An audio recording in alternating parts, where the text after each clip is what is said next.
కేసీఆర్ గారికి నోటీసులు కూడా జారీ చేసిండ్రు. ఆయనకు సంబంధించి ఆయన ఏవైతే చెప్పాలని అనుకున్నాడో అవి చెప్పేసిండ్రు. అంటే ఈ ₹3కో సంథింగ్ ఏదో 5 రూపాయలకు అనుకుంటా అంత బడ్జెట్లో ఎవడు కూడా కరెంటును కొనుగోలు చేయలేదు. నేనే అతి తక్కువలో చేసిన, అయినా కూడా నా మీద నిందలు మోపుతా ఉన్నారు. మినిమం ట్రాన్స్పోర్టేషన్ ఛార్జెస్ అనేవి పడతాయి.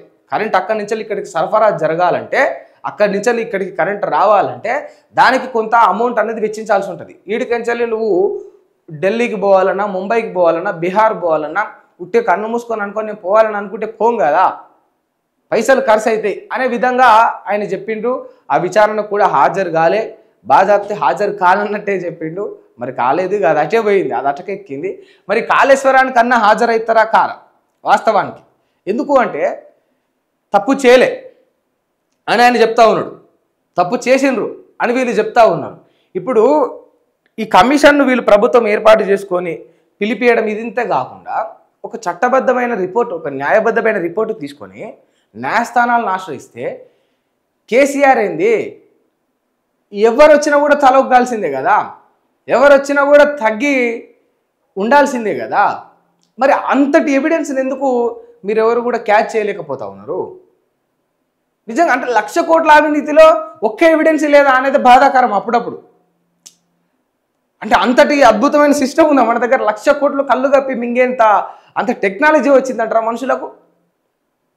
1,00,000 కోట్లు తిన్న కాడ ఏన్నో కాడ 1,00,000 కోట్లు ఒకే దగ్గర రావు కదా. సరే, ఆడో 10,000 కోట్లు, ఈడో 20,000 కోట్లు, ఓ దగ్గర 50,000 కోట్లు, ఓ దగ్గర 5,000 కోట్లు, ఓ దగ్గర 1,000 కోట్లు, ఇట్లా తీసుకొని ఉంటారు కదా. ఆడింత ఈడింత అటు ఇటు మేనేజ్ చేసి ఉంటారు కదా. ఒక్కడే అమాంత 1,00,000 కోట్ల బ్యాగు పట్టుకొని పోరు కదా. మరి కాళేశ్వరం ప్రాజెక్టులో నిజంగా వీళ్ళు అన్నట్టే 1,00,000 కోట్ల అవినీతి జరిగి ఉంటాయి. ఈ కాళేశ్వరం కమిషన్లో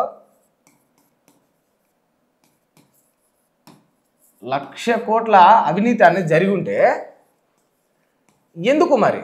అంటే ఒక్క ఎవిడెన్స్ లేకపోయింది. కాళేశ్వరం జరిగితే ఒక్క ఎవిడెన్స్ దొరకాలి కదా. ఎంత పెద్ద amount, it's a very big amount, huge amount కదా. మరి ఎందుకు పట్టుకోలేకపోతా ఉన్నారు అనేది ఓ సందేహం ఇంకా కూడా. పెట్టిందే పెట్టి, చెప్పిందే చెప్పి, నాంచిందే నాంచి ఈ వార్తలు కొన్ని వందల వార్తలు వచ్చినాయి ఇదే వెలుగు దినపత్రికలు. కాళేశ్వరం గురించి మాట్లాడదాం.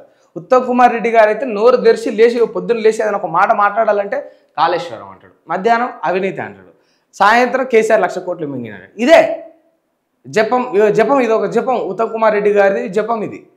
మరి ఆధారాలు లేవు సార్ అంటే మేము చెప్పమంటాడు. ఏం చేస్తారు సార్ పొద్దున్న లేచి అంటే కేసీఆర్ జపం చేస్తా అంటాడు. మళ్ళీ ఆధారాలు అంటే మేము చెప్పమంటారు. ఏవి కమిషన్లు, విచారణలు ఇవన్నీ కొనసాగుతున్నాయి. నిరంతర ప్రక్రియలు కావివి. డెవలప్మెంట్ అనేది నిరంతర ప్రక్రియ అవుతుంది. అద్భుతాలు చేయడం నిరంతరం ప్రక్రియ అవుతుంది. తప్పు చేసిన వాళ్ళని పట్టుకోవడం ఎక్కడైనా నిరంతర ప్రక్రియ ఉంటుందా? ఆధారాలు వెలికి తీయడం నిరంతర ప్రక్రియ ఉంటుందా? ఈ రాష్ట్రం ప్రజలకు చెందిన డబ్బు, ఈ రాష్ట్ర ప్రజలు కట్టిన పన్ను 1,00,000 కోట్లు ఒక వ్యక్తి మింగిండు, ఒక కుటుంబం మింగిందంటే ఏడాదిన్నర పాటు విచారణ పేరుతో కొనసాగిస్తే ఎవరిని నమ్మాలి? ఇప్పుడు